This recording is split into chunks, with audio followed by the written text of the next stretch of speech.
한 남자가 어느 날 잠에서 깨어보니 자신이 흉측한 해충으로 변해 있다는 사실을 알게 되죠. 흉측한 해충이라니. 하지만 이런 사실을 모르는 가족은 출근할 때가 된 아들이 일어나지 않자 방문을 쿵쿵쿵 두드립니다. 아들은 흉측한 해충이 되어서 아, 일어날게요 라고 말을 하고 싶지만 목소리가 나오지 않아요. 찍찍찍 이상한 소리만 나오는 거죠. 하지만 문을 열어야 되겠죠. 마침내 방문을 열었을 때 흉측한 해충이 된 이 아들의 모습을 본 가족들은 경악을 합니다. 어머니는 소리를 지르면서 쓰러지고요. 여동생은 너무 놀라 흑흑 울음을 터뜨리고요. 아버지는 끔찍한 괴물을 본 것처럼 흥분해서 다시 벌레를 방 안으로 몹니다. 이 가족, 앞으로 어떻게 생활을 하게 될까요? 오늘 소개해드릴 이야기는 프란츠 카프카의 변신입니다.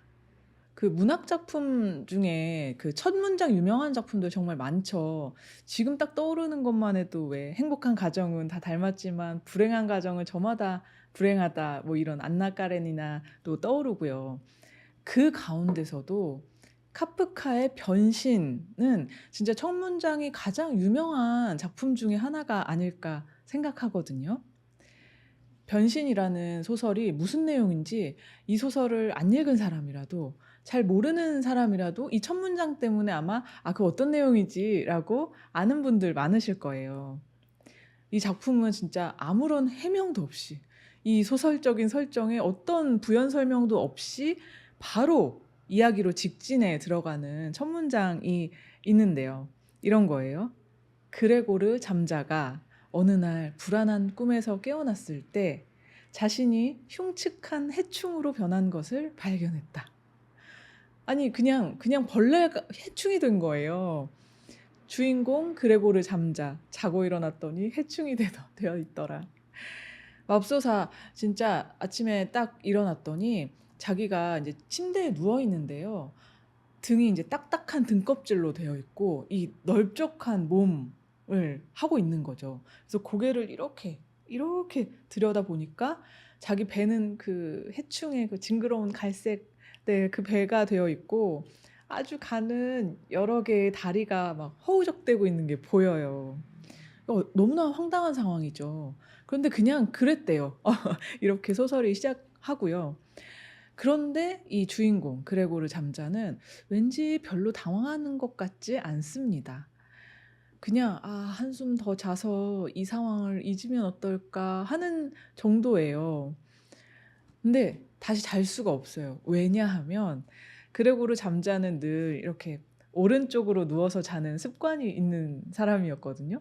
그런데 몸이 너무 넓적하고 해충이 됐잖아요. 이게 아무리 뒤척거려도 모로 누워지지가 않는 거예요. 막 진짜 실제로 막 몸을 막 이리저리 버둥거리거든요. 그런데도 아무리 모로 누우려고 해도 벌러덩 계속 벌러덩 나자빠지는 거죠. 이게 진짜 너무 그러면 안 되는데 너무나 우스꽝스러운 상황입니다.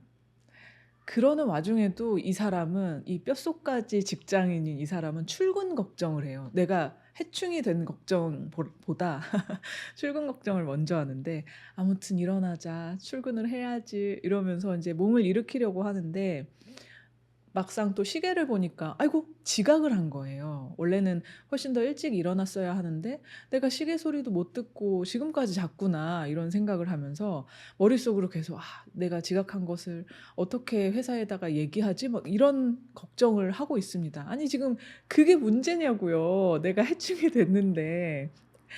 근데 그레고르 잠자라는 이 인물은 지금 아버지, 어머니 그리고 여동생과 함께 살고 있어요. 그때 이제 어머니가 이 그레고르를 깨우러 방문을 두드리고 이제 깨우는 거죠. "왜 회사 갈 시간이 지났는데 안 일어나니?" 하고요. 그래서 인제 일어나라는 어머니의 말을 듣고 "아 네네 일어납니다."라고 말을 하는데 또 이게 웬걸 목소리에서 이상한 찍찍 그 해충 찍찍 소리가 나는 거예요 같이. 겨우 "네." 정도 "네 일어납니다." 정도 할 수 있는 그런 목소리 상태인 거죠. 그렇지만 대답을 해 놓고도 이제 막 계속 침대에서 일어날 수가 없어서 일어나려고 계속 고군분투하는 그런 장면이 이어지는데요. 그때 집에 누군가 찾아오는 소리가 저 문 밖에서 들리는 거예요. 알고 보니까 자기가 근무하고 있는 그 직장의 지배인이 내 집에 찾아온 겁니다. 이 직원이 출근을 안 한다고요. 이 지배인도 참 지배인이죠. 그래서 인제 그레고르의 방문 앞에 서서 아주 긴 장광설을 막 늘어놔요. "아니 대관절 당신 뭐 하는 거냐. 참 성실하게 봤더니 여보 침대에서 안 나오고 뭐 왜 출근을 안 하냐. 사실 내가 얘기 안 했지만 너 실적도 안 좋거든 지금." 막 이러면서 인제 막 길게 길게 얘기를 하는 거죠. 그 얘기를 들은 그레고르가 인제 막 항변을 해요. 문 앞에서. 자기 모습을 또 보여줄 순 없잖아요. 문을 열지 못한 채로 또 성실한 직장인이니까 "아니 제가 지금 몸이 좀 불편해서 그럽니다. 이제 침대에서 금방 일어날 거니까 걱정 마시고 먼저 가서 지배인님 우리 사장님한테 내 얘기 좀 잘해 주십시오. 그리고 내가 실적이 안 좋다니 내가 얼마나 열심히 일하고 있는데요." 이러면서 인제 막 항변을 하는 거죠. 그런데 밖에서 지배인과 부모님이 나누는 말이 이런 겁니다. "지금 무슨 소리인지 한마디라도 알아들은 사람?" 이렇게요. 약간 "짐승 목소리 아니었어?" 이런 대화를 나누는 거예요. 그러니까 인젠 이 내 말도 안 들리는 그런 상황으로 계속 인제 몸이 바뀐 거죠. 아휴 그래서 인제 잠자가 어떻게든 힘겹게 자신의 방문을 엽니다. 인제 자신의 모습을 드러내는 것이죠. 그 모습을 본 사람들 인제 한바탕 난장판이 벌어집니다.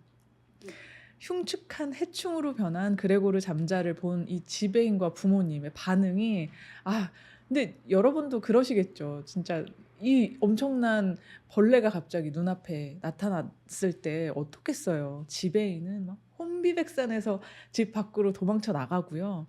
어머니는 막 "사람 살려." 하면서 거의 쓰러져요. 그리고 아버지는 막 엄청난 괴물을 앞에 둔 것처럼 뭐 실제로 그렇게 느꼈겠죠.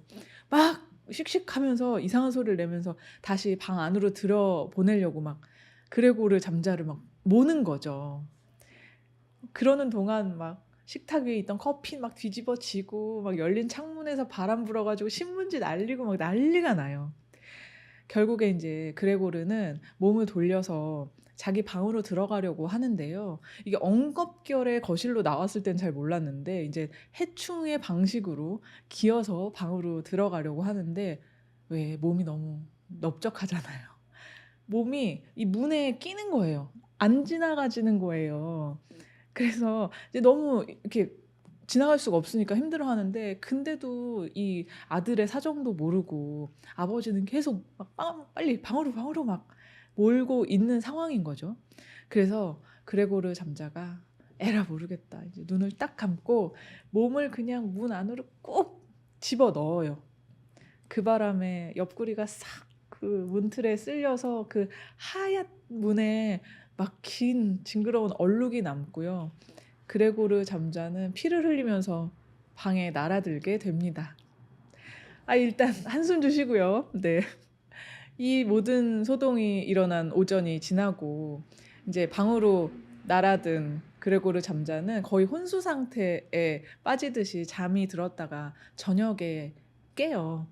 그래서 깨고 보니까 자기 그 방문께에 우유와 빵이 놓여져 있는 걸 발견합니다. 생각해 보니까 하루 종일 아무것도 못 먹었잖아요. 그래서 그 허기를 느끼면서 인제 자신이 늘 즐겨 먹던 자신이 그렇게 좋아하는 우유를 한 입 먹는데 으악 너무 맛이 없는 거예요. 그래서 그걸 다 뱉어 버리고 그냥 먹기를 관둬요. 음식도 입에 안 맞아. 그래서 그냥 또 방을 이리저리 기어 다니면서 또 생활을 생각합니다. 너무나 이 직장인의 마인드인 거예요. '내가 돈을 벌어서 이 집을 이렇게 유지하고 우리 가족의 생계를 유지하고 있었는데 이제 어떡하나.' 뭐 이런 걱정을 하고 있고요. 그런 걱정을 하면서도 어 이제 저기 소파 밑이 보여요. 근데 왠지 거기가 땡겨요, 기어 다니다 보니까. 그래서 아주 약간의 수치심을 느끼면서 소파 밑으로 기어 들어가는데 또 너무나 거기가 아늑하고 안락한 거예요. 그래서 그 안에서 인제 몸을 뉘이고 휴식을 취합니다. 이제 다음날 아침이 됐어요.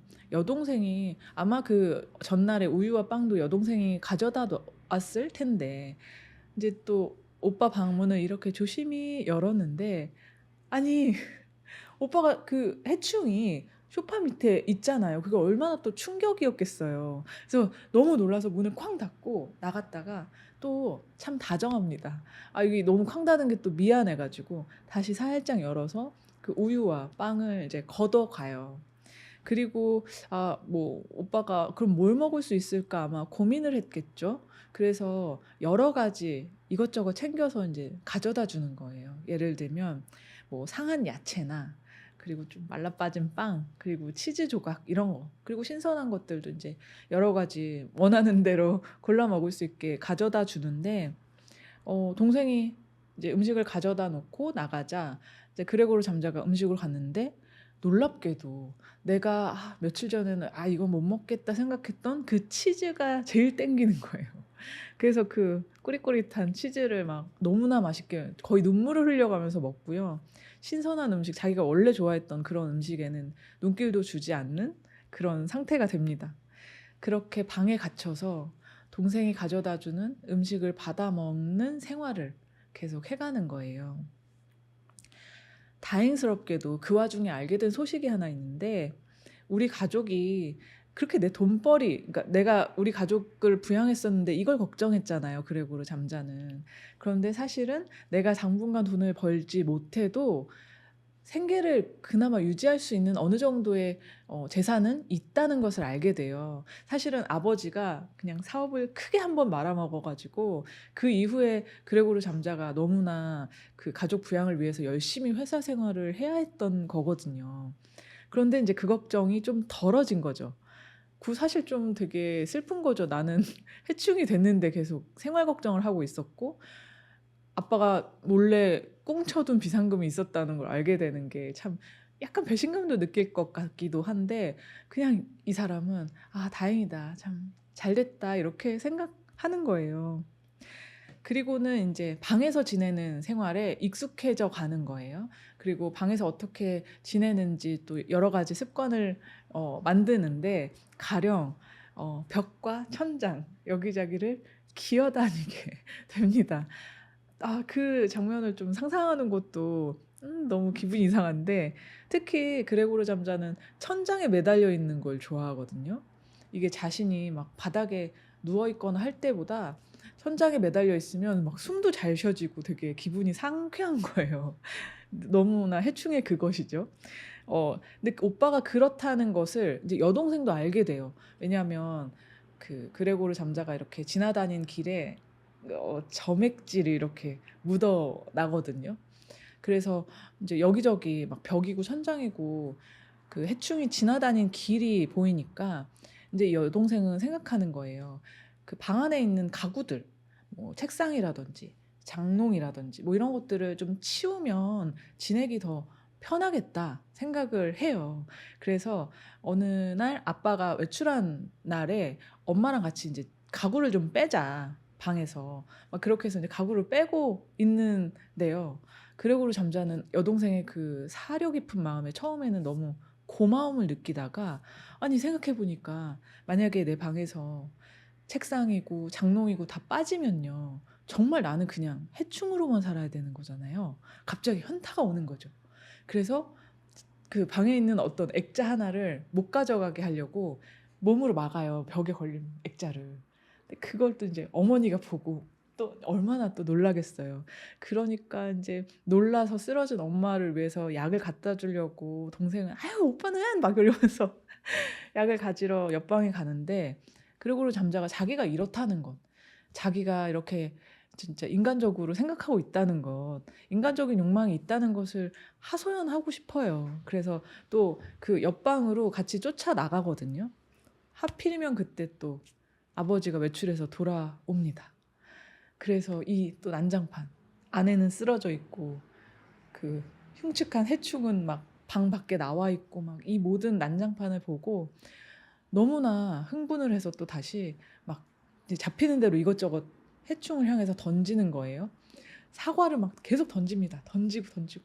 근데 막 안 맞고 피했는데 사과 하나가 결국에 등에 콱 박혀버려요. 아, 진짜 너무나 심한 부상을 입게 되는 거죠. 그렇게 또 방에서 이제 그 부상도 어떻게 치료 못하고 그레고르 잠자는 지내게 됩니다. 이런 그레고르 잠자를 가족들은 좀 귀찮아해요. 잘 살펴주지 않아요. 왜냐하면 이제 생계를 위해서 가족들이 모두 일을 하기 시작했거든요. 가족들은 이제 그냥 계속 좀 외면을 하는 거예요. 그래서 잠자는 점점 식사도 잘 못하게 되고 그 먼지투성이 방에서 그냥 기어다니는 그런 생활을 하는데 이 방이 심지어 막 잡동사니 창고가 되거든요. 왜냐하면 가족들이 어떻게든 수입을 좀 늘리기 위해서 이 집에 하숙인들을 들이기로 해요. 그러니까 그 하숙생들의 방을 마련해 주기 위해서 짐을 다 이제 또 이 방에다가 짱 박는 거죠. 그래서 점점 그 좁아지고 더러워지고 그런 방에서 지내게 되는데 이제 이야기는 절정으로 치닫습니다. 어느 날 저녁이에요. 작은 연주회가 집에서 열려요. 사실 그레고르 잠자의 동생은 바이올린을 연주하는 사람인데요. 연주할 줄 아는 사람인데요. 제 집에서 연주를 하는데 이 하숙인들이 그 연주를 무심코 듣고 아, 그 소리 참 좋은데 우리 앞에서 좀 연주해 주세요라고 요청을 해서 이제 음악이 계속 연주가 되는 거예요. 그 음악을 들은 그레고르 잠자가 뭐에 홀린 듯이 이제 방 밖으로 나오는 거예요. 그 음악이 너무 듣기 좋아서. 그러면서 생각합니다. 아니, 음악이 이렇게 나를 매료시키는데 내가 음악을 이렇게 즐기는데 내가 어떻게 한낱 해충일 수가 있겠어? 라고 속으로 생각하는 거죠. 그러면서 이제 동생에게 다가가요. 생각하는 것이 저 이 음악의 가치도 모르는 하숙인들을 위해서 연주할 게 아니라 나한테 와서 나를 위해서 연주해 달라고 요청하고 싶어져요. 그래서 이제 동생한테 가는 거죠. 아이고, 동생한테 그런 좋은 마음으로 갔어요. 하지만 갑자기 등장한 이 거대한 해충을 모두가 보고 어떻겠어요? 어떤 반응이었겠어요? 하숙인들은 이제 있는 대로 화를 내는 거죠. 알고 보니 집에 저런 커다란 해충이 있었다는 걸 우리한테 이렇게 속였단 말입니까? 하면서 어 이거는 정말 우리한테 당신들 손해배상 해줘야 된다. 방세 당연히 못 내고 우린 당장 나갈 거고 배상할 거 각오해라 이러면서 집을 나가버려요. 아, 그래서 이제 가족들도 너무나 너무나 망연자실하는 거죠. 쟤는 또 왜 나왔고 이 하숙인들은 또 어떻게 하고 이제 너무나 지쳐버려요. 너무나 힘든 와중에 동생이 과감하게 이제 선언을 하는 겁니다. 엄마, 아빠, 저 괴물을 더 이상 저대로 둘 수 없다. 저 괴물은 오빠가 아니다. 내보내야 된다. 이렇게. 아유, 저는 이 대목에서 언제나 좀 너무 서글퍼져요. 그러니까 몸만 변했을 뿐이잖아요. 그레고르 잠자는 여전히 그레고르 잠자인데 이 몸이 변했기 때문에 이 존재를 철저하게 오해하고 고립시키는 이 가족들. 한편에서 또 어떤 쓸모를 전혀 승인받지 못한 그 구성원으로서 그레고르 잠자라는 존재가 끝내 이제 이렇게 배척당한다는 게 너무 속상해요. 그러면서도 가족들도 이해가 되죠. 얼마나 힘들겠어요. 게다가 동생은 그 돌봄도 했어야 했고 이제 일도 하는데 말이에요. 참 힘들었죠. 그러니까 이게 또 문학 작품 속의 한 장면이긴 하지만 생각해 보면 이런 종류의 비극이 지금도 되게 가까이서 많이 일어나잖아요. 그러면 진짜 더 여기에서 한숨 짓게 되는 것 같아요. 내보내야 됩니다. 저 괴물을 라고 하는 그 대사를 읽을 때마다. 그래서 결국에 그레고르는 자신의 방에 들어가서 쓸쓸하게 죽음을 맞게 됩니다. 그동안 워낙 식사도 안 했고 또 상처도 깊어졌고요. 그리고 아마 마음의 상처도 굉장히 큰 몫을 하지 않았을까 싶은데요. 소설 변신은 그렇게 이제 남은 가족이 그레고르의 죽음을 확인한 이후에 서서히 왠지 마음이 가벼워지고 어쩐지 미래를 희망적으로 여기기까지 하는 그런 모습을 보여주면서 끝나요. 어때요? 참 생각할 거리가 많은 이야기이죠. 그러니까 아주 간단하게는 해충이 된 그레고르 잠자라는 존재를 실업자 혹은 뭐 돌봄이 필요한 가족 내의 약자 정도로 생각해 볼 수도 있겠죠. 또 가족이란 문제를 생각해 보기도 할 수 있어요. 돌봄, 부양, 그리고 생계, 애정 같은 이런 문제가 아주 복잡하게 얽힌 가족이라는 공동체가 얼마나 또 부서지기 쉬운가 이런 생각도 하게 되고요. 그런 비슷한 맥락에서 실제로 아주 오랫동안 생계를 위해서 보험 판매원으로 근무했던 이 작품을 쓴 작가 프란츠 카프카를 변신의 주인공 그레고르 잠자와 연결시켜서 해석하기도 하거든요. 근데 이러한 방식도 이 작품을 읽는 아주 유효한 징검다리가 되기도 할 거예요. 근데 사실 이렇게 얘기하는 게 조금 조심스럽기는 해요. 그 해충이 된 인물의 의미, 뭐 가족의 의미 이런 거 생각해 보면 우리가 예전에 막 교과서 공부할 때 읽는 방식이잖아요. 그러니까 막 먼저 이 의미가 무엇인지 막 이런 걸 생각하고 작품을 접근하면 되게 재미없어지는 것 같아요. 그러니까 그런 외부 정보나 이런 거 하나도 없이 진짜 오롯하게 이 이야기에 막 푹 빠져서 읽은 뒤에 그런 뒤에 딱 진짜 오직 나만의 감상을 찾아보는 것도 아주 재미있는 작업이니까요. 제가 오늘 줄거리 이렇게 소개해 드렸어도 이 작품을 실제로 읽으면 정말 잠자의 그 내면 있죠. 그 어떤 등장인물들, 어떤 다른 인간들보다도 해충으로 변한 이 그레고르 잠자가 얼마나 인간적인 생각을 하는지 뭐 이런 것들을 정말 깊이 아주 자세하게 볼 수 있거든요. 그런 즐거움을 꼭 누리시기를 바랍니다. 다만 그 표지에 절대 그 해충의 이미지를 넣지 말아 달라고 프란츠 카프카는 당시에 출판사에 정말 엄청 강조를 했대요. 사실 이 작품에서 그래서 이 흉측한 해충이 어떤 모습인지 뭐 크기는 얼마나인지 막 이런 것들이 엄청 자세하게 소개되어 있진 않거든요. 그건 작가의 의도일 거예요. 그러니까 이 해충이 어떤 모습인지가 중요한 게 아니라 해충이 된 이후에 이 역학이 어떻게 바뀌는지 어떻게 펼쳐지는지 이 얘기를 하고 싶었기 때문일 텐데 근데 요즘 보면요 막 이 변신 표지에 막 벌레 이미지 들어간 게 몇 군데 있어요. 그러면 좀 안타깝긴 합니다. 오늘 소개한 책은요 프란츠 카프카의 소설 변신이었습니다. 저는 다음 주 목요일에 또 올게요. 지금까지 신현선의 책슈퍼였습니다. 아끼는 책 팔아요.